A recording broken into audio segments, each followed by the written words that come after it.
mais um FIB Saúde. Hoje nós estamos aqui com o professor Rodrigo Chiesi, que é doutor do curso de Biomedicina aqui da FIB. E nós vamos falar sobre um assunto muito interessante e que auxilia demais a vida das pessoas que têm aí questões em relação a algumas doenças genéticas, que é sobre o aconselhamento genético. Você sabe o que é aconselhamento genético? Rodrigo vai nos explicar. Rodrigo, por favor, fala um pouquinho, mas primeiramente, obrigada pela presença. Oi, Thaís, tudo bom? Eu que agradeço o convite. É um prazer sempre vir aqui para falar um pouquinho sobre a profissão, sobre a biomedicina e também a parte da genética, que hoje em dia a genética acaba que está cada vez mais no cotidiano das pessoas e também no cotidiano médico, né? E o aconselhamento genético, ele é a passagem, a transferência da informação de uma condição que é ou pode ser genética. Então, por exemplo, quando uma criança, né, tem algum atraso nos marcos motores, um atraso no desenvolvimento, então demorou para falar, demorou para andar, né, tem deficiência intelectual. Então, quando tem algumas dessas características, por exemplo, quando a criança tem, o médico ele pode encaminhar para o geneticista, porque conforme a queixa, né, a hipótese diagnóstica, o biomédico, o geneticista, ele pode escolher ou avaliar qual o exame que é o melhor para aquela criança fazer. Às vezes não é apenas um exame, às vezes é um conjunto de exames que pode encontrar um diagnóstico, então chegar em um diagnóstico, e com isso, para o médico, ele pode, a partir do momento que tem um diagnóstico definido, escolher o melhor tipo de tratamento para essa criança, né, por exemplo. E também para os pais, serve o aconselhamento genético, a gente vai avaliar qual é o risco daquele casal ter um outro filho com uma síndrome genética, com a mesma condição que aquele primeiro filho teve. Então começa por aí, né? O aconselhamento genético envolve não só o paciente, como todos os familiares e também o médico, os médicos assistentes que estão cuidando daquela pessoa, né? E com os resultados, com o diagnóstico fechado, o médico pode ter a melhor tomada de decisão para esses casos. Né? Nossa, é fantástico isso, né? Saber que você pode ir para o médico ter aplicar um tratamento mais assertivo. Para a família, acho que uma redução até de uma ansiedade, de uma busca, de uma procura, que muitas vezes, porque você fica ali se perguntando o porquê, e acho que o aconselhamento genético, ele traz muito isso, né? Sim, sim. E hoje a gente está no mês de fevereiro, finalizando o mês de fevereiro, e o mês de fevereiro ele é conhecido como Fevereiro Roxo. Se deu essa divulgação do Fevereiro Roxo, que é a conscientização das doenças raras, né? As doenças raras são a que envolve em torno de 1,3 pessoas a cada 100 mil nascimentos, né? E imagina-se que no Brasil tem em torno de mais ou menos 3 milhões de pessoas com doenças raras, porque elas são raras individualmente, mas quando soma essas doenças raras, elas são muitas, né? Acabam sendo bastante. E essas doenças raras, cerca de 80% delas, a grande maioria, ou seja, tem origens genéticas. As outras 10%, por exemplo, 10%, 20%, o restante, são doenças autoimunes, por exemplo, e outras condições, tá? E dentro das doenças genéticas, a gente pode dividi-las, né, entre doenças cromossômicas, né, cromossomopatias, que levam a alterações nos cromossomos. Nós temos as doenças monogênicas, que afetam um gene específico, né? As doenças multifatoriais e multigênicas, que tem mais de um gene que leva à condição e também envolve o meio ambiente, e as doenças somáticas, como um exemplo claro, o câncer, né? Então, quando a gente fala, por exemplo, de uma cromossomopatia, nós falamos da síndrome de Edwards, que é uma síndrome no qual a criança nasce com 47 cromossomos. Normal seria o quê? 46 cromossomos, né? E, no caso, a criança ela vai ter um cromossomo a mais, que é o cromossomo 18. Esse cromossomo 18 ele vai acabar levando a várias malformações, inclusive malformações cardíacas, malformações no sistema nervoso central, e essa criança ela tem uma sobrevida baixa, então ela vai até 1 ano de idade, mais ou menos, e depois pode vir a falecer. E aí é onde entra o aconselhamento genético, né? Primeiro assim, porque a grande maioria dessa síndrome, da síndrome de Edwards, ela ocorre devido a uma falha na hora da formação do gameta, seja do espermatozoide ou do óvulo, ou um ou outro, né? Sim. Como nós temos 46 cromossomos, na hora de formar o óvulo, esse número tem que cair para 23. A mesma coisa no espermatozoide, cai para 23 cromossomos. E na hora de fecundar, restabelece o número de 46. Então pode haver uma falha nessa separação. Sim. Na hora de formar o óvulo ou na hora de formar o espermatozoide, formando um óvulo ou espermatozoide com 24 cromossomos. E na hora de fecundar, vai dar origem, então se for o cromossomo 18 que está a mais, vai formar 3 cromossomos 18 no embrião, e isso vai causar a síndrome de Edwards. Isso é uma falha que ela é esporádica, ela pode acontecer sem nada que aumente a probabilidade, né? E quando acontece isso, a gente chama de trissomia livre, o risco de um casal ter um outro filho com a síndrome de Edwards é muito baixo, é a mesma da população em geral. Tá. Por outro lado, existem alterações cromossômicas que o casal pode ter, um dos casais, que a gente chama de translocação equilibrada. É quando um cromossomo está unido em outro cromossomo, né? E aí o número dos cromossomos continua 46, né? E essa pessoa, ela não tem nenhuma alteração fenotípica, né?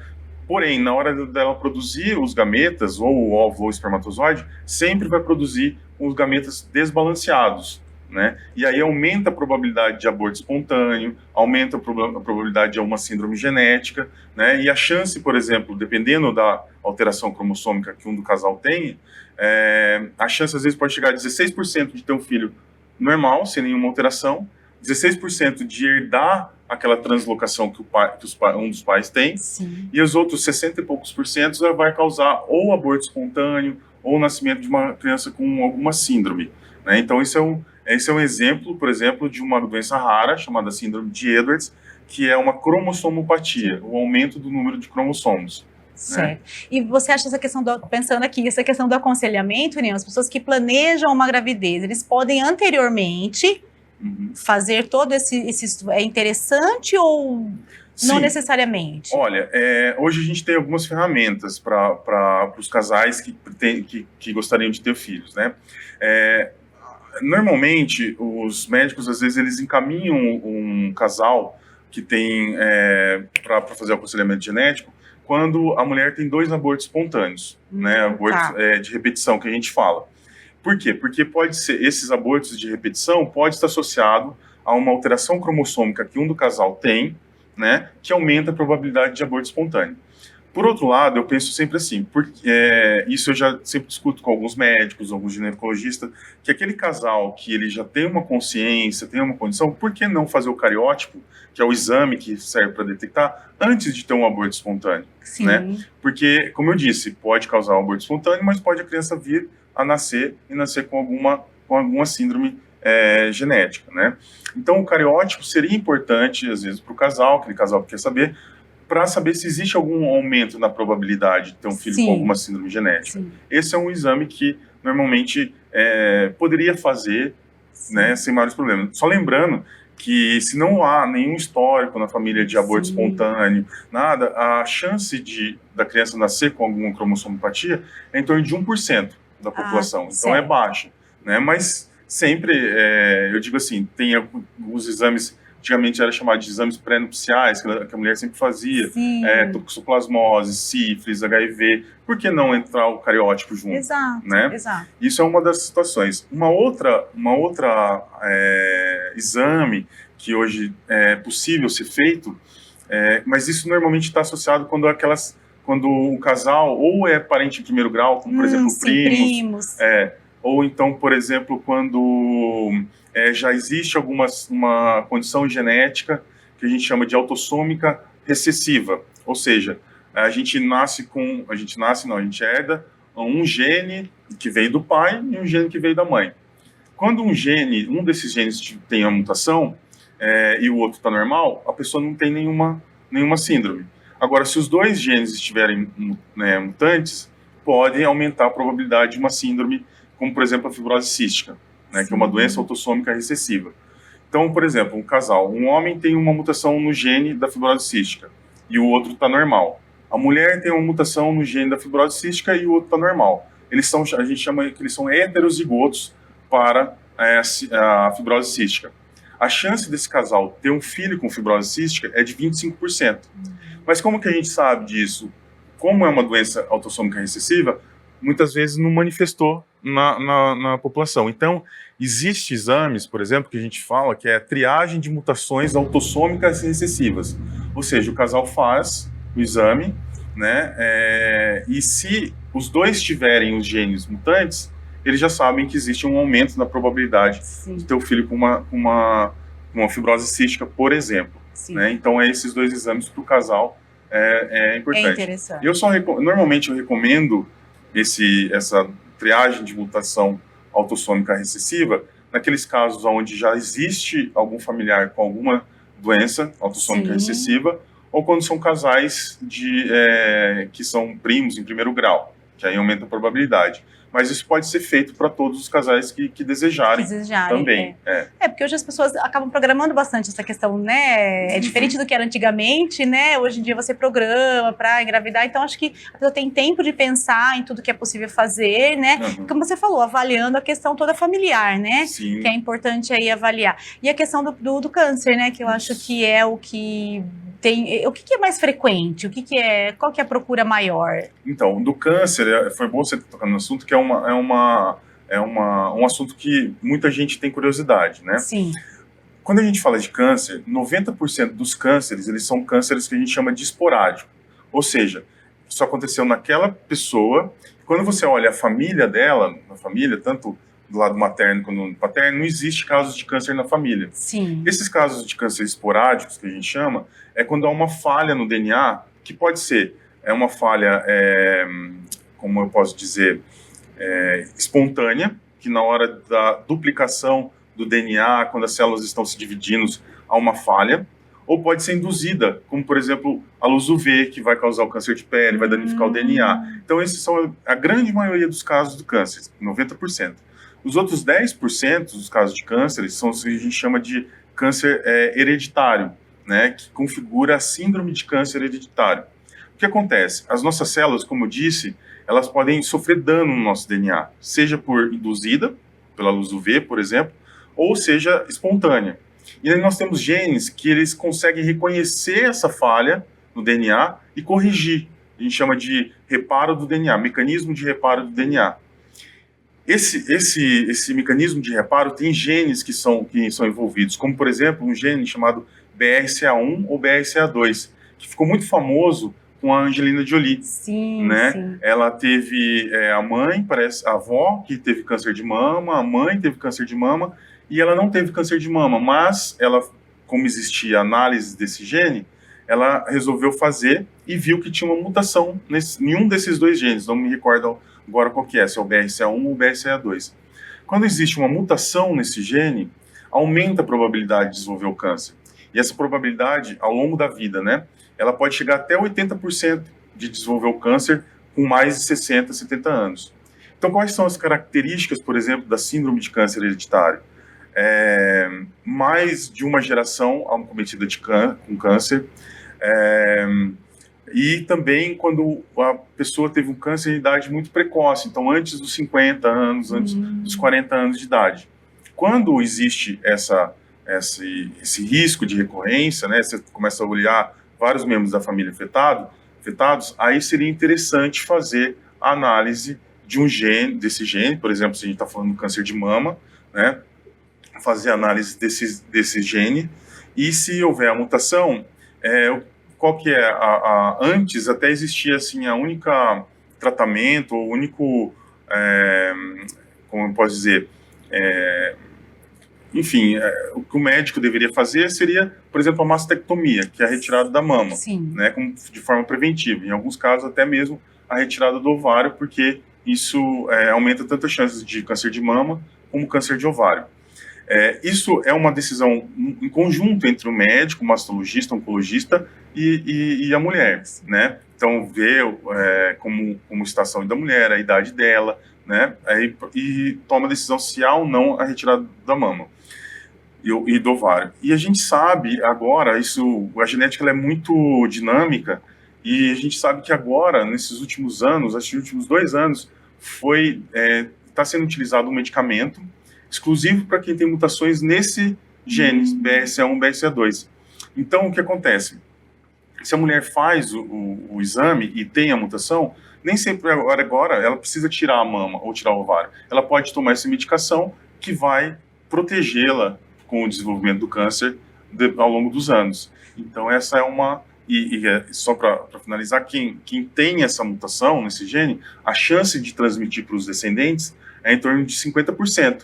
É alto, né? É alto. Então, por exemplo, se a mulher teve e tem filhos, tanto homem como meninas, é importante às vezes fazerem, por quê? Porque aí eles começam a fazer um acompanhamento mais precoce. Exato. Né? E a gente sabe que o câncer, quanto mais cedo a gente detectar, mais a chance de cura. Né? Perfeito. E os homens também, quando há uma mutação no gene BRCA1, BRCA2, e a mulher, por exemplo, a mãe teve câncer de mama e tem a mutação. Os meninos, quando se tornarem homens, é importante fazer o exame. Por quê? Porque aumenta a probabilidade de câncer de próstata. Né? Então é importante eles fazerem, porque eles começam a fazer exames mais cedos para detectar de forma mais rápida o câncer de próstata, por exemplo. Isso é muito bacana, porque na verdade a incidência de câncer é muito grande, né? E aí cada vez maior, então a gente tem que realmente, isso vai auxiliar a população na prevenção, no tratamento e também um tratamento mais efetivo e local, naquele local, né? Sim. Porque o tratamento também é um tratamento bastante agressivo, né? Sim. Então se você conseguir focar nas células que realmente precisam, né? Do tratamento é melhor. Nós vamos para o segundo, vamos dar um intervalo, na verdade, e voltamos no segundo bloco para continuar conversando com o Rodrigo mais sobre aconselhamento genético. Não saia daí.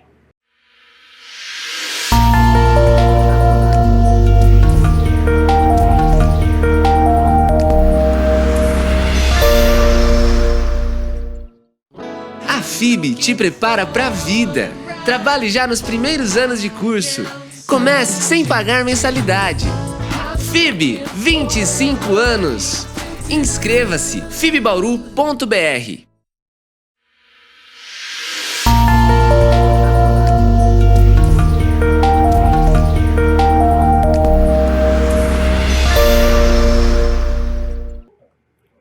Voltamos. Nesse segundo bloco, nós vamos continuar conversando com o Rodrigo Chiesi, que é o professor aqui da FIB, da Biomedicina, falando sobre aconselhamento genético. Rodrigo, ainda conversando sobre essa questão do câncer, né? A importância desses exames e esse aconselhamento genético para as pessoas que identificam que tem alterações cancerígenas na família. Isso realmente é bastante importante, né? Sim, é importantíssimo, como eu estava te dizendo, porque o médico ele consegue avaliar o prognóstico, né? Ou seja, se a pessoa foi diagnosticado que ela não tem a mutação nesse gene, um gene específico, a probabilidade de ela desenvolver o câncer é menor, né? Então ele consegue fazer um acompanhamento mais à distância, não precisa fazer tantos exames, né? Inclusive medicações que ela não precisa tomar. A gente sabe que de forma particular, muita gente faz esses exames quando é recomendado. A gente sabe que alguns centros faz análise genética para alguns tipos de câncer, principalmente às vezes alguns cânceres hematológicos, né? Então leucemias. Então você sabe que tem alguns centros que vão fazer análise de genes específicos, né? E isso vai influenciar no tratamento dele, né? Quando vai fazer uma quimioterapia ou não fazer, qual medicamento vai ser utilizado. Então, em alguns centros são realizados também de forma pública, né? Tanto particular como forma pública também. Né? E na verdade, assim, a questão de você ter acesso, a gente fala, é uma coisa, nossa, quando foi discutir esse tema, eu falei, nossa, que tema difícil, que tema... E na verdade, como você falou, na verdade é uma coisa que já acontece, é uma coisa que muitas pessoas já fazem, né? O que na verdade a população ainda não conhece, acho que como está comum essa busca, né, por esse aconselhamento genético. Sim, nesses últimos 5 anos cresceu muito a procura. Eu costumo dizer que os médicos eles estão mais abertos com relação até porque está gerando muito tratamentos baseados em cima dos resultados dos exames genéticos, né? Então está crescendo muito a procura, né? Tanto tanto os médicos encaminhando, quanto a própria demanda do próprio paciente, que hoje com as redes sociais, com as informações que a internet, eles Sim. buscam algumas coisas e leva essa demanda para o médico. Sim. Aí o médico, ele avalia e encaminha. Normalmente todos os pacientes que eu atendo, a grande maioria, há um encaminhamento de algum médico e das mais diferentes áreas, seja ginecologista, urologista, oncologista, neuropediatra, né, e adultos que encaminham já pessoas em fase adultas com algumas doenças neurodegenerativas. Então, é um leque grande de profissionais que acabam encaminhando para mim, para fazer o aconselhamento genético. Isso, na verdade, a minha única experiência em relação a isso foi na clínica aqui da FIB, né? A nutrição tem a clínica, e onde nós fazemos acompanhamento, e muitas vezes tem esse encaminhamento, e na verdade, em 2019 nós tivemos uma criança que veio com todos esses exames de aconselhamento genético e que a médica encaminhou, porque... Enfim, eu não vou lembrar exatamente a questão, o problema, a síndrome, enfim, mas na verdade havia uma necessidade de um acompanhamento nutricional por conta que mudava o apetite, ela tinha mais fome, então assim, a alteração que ela tinha possibilitava isso, o acompanhamento nutricional era importante para prevenir, evitar, né? Ela também tinha um aumento significativo do colesterol, né, endógeno, então assim, eu lembro que ela até trouxe, às vezes a gente não avalia em relação a isso, mas na verdade, de acordo com o laudo médico, nós conseguimos fazer o acompanhamento para possibilitar que essa criança não tivesse outras questões dentro desse quadro que ela apresentava. Se não me engano, depois posso até confirmar com você, mas tem uma síndrome chamada síndrome de Prader-Willi. Ela é uma síndrome que ocorre uma deleção em uma região, então perde alguns genes, e a criança ela tem uma compulsão alimentar. Então, normalmente, às vezes, são crianças obesas, né? Então, tem que tomar muito cuidado com a alimentação. Isso é a questão da genética, que ao saber logo do início, os pais eles já conseguem, por exemplo, se preparar, principalmente numa alimentação. Então, você como nutricionista sabe melhor que eu. A gente sabe que o paladar, ele é com relação ao estímulo, né? Sim. Então, se você dá mais frutas, essa criança no futuro vai comer mais fruta, verduras, vai comer mais verdura lá no final. Agora, se a pessoa só come comidas que não são relevantes, que não tem... fica restrita nas frutas, verduras e legumes, elas acabam não gostando, falam que não gostam. E a gente sabe que uma fruta é uma delícia também, né? Exato. Então, e na verdade uma criança, como você falou, às vezes a criança já apresenta uma obesidade, sabe que anos atrás poderia impedir, né, isso de acontecer se tivesse acompanhamento, então é muito bacana, eu achei bastante interessante, realmente foi o único contato que eu tive em relação a essa questão do aconselhamento genético, mas achei incrível, né, os pais poderem intervir, né, antes de possíveis complicações. E assim, também eu ouço muito e vejo, li algumas reportagens sobre a questão do autismo, né? Queria que você falasse um pouquinho pra gente sobre isso. Então, o autismo, ele é um assunto bem delicado, né? Sim. A gente vê que parece que aumentou as causas de autismo, e às vezes a gente fica se questionando se aumentou, se hoje a gente já tem, como a gente tem mais informações, a gente está conseguindo fazer um diagnóstico mais preciso. Sim. E nos últimos 10 anos, até um motivo pelo qual o aconselhamento genético começou a ter mais visibilidade pelos médicos, foi porque teve nos últimos 10 anos um avanço nos exames, nos métodos de diagnóstico. Sim. Em 2000, quando foi feito o sequenciamento do genoma humano, para você sequenciar o gene, levava assim meses para você fazer. Hoje a gente consegue fazer o sequenciamento do genoma como um todo em questão de dias. Então a gente tem mais de 30 mil genes. A gente consegue fazer tudo em questão de dias. E o autismo, normalmente quando os pacientes são encaminhados para mim, não é aquele autismo clássico no qual a criança ela tem um intelecto normal, ela só tem um problema de sociabilização. Normalmente são crianças que são encaminhadas para mim que ela tem, além desse comportamento autístico, né, de não ter um contato visual, de ter aquelas estereotipias, mas também tem um atraso no desenvolvimento, então demorou para andar, demorou para falar, tem uma deficiência intelectual, e a genética ela acaba aqui fechando o diagnóstico. Então, por exemplo, teve um paciente que eu me recordo que ele chegou, ele já estava até com um crachazinho de autismo, né, de autista, só que ele chegou e me deu um beijo. né? Então, quer dizer, a gente se imagina que o autismo ele não tem tanto esse contato. Sim. E a gente começou a fazer os exames que não é apenas um exame específico. A gente tem que fazer alguns leques, começando pelo cariótipo, que é o exame primeiro, depois a gente passa para outros.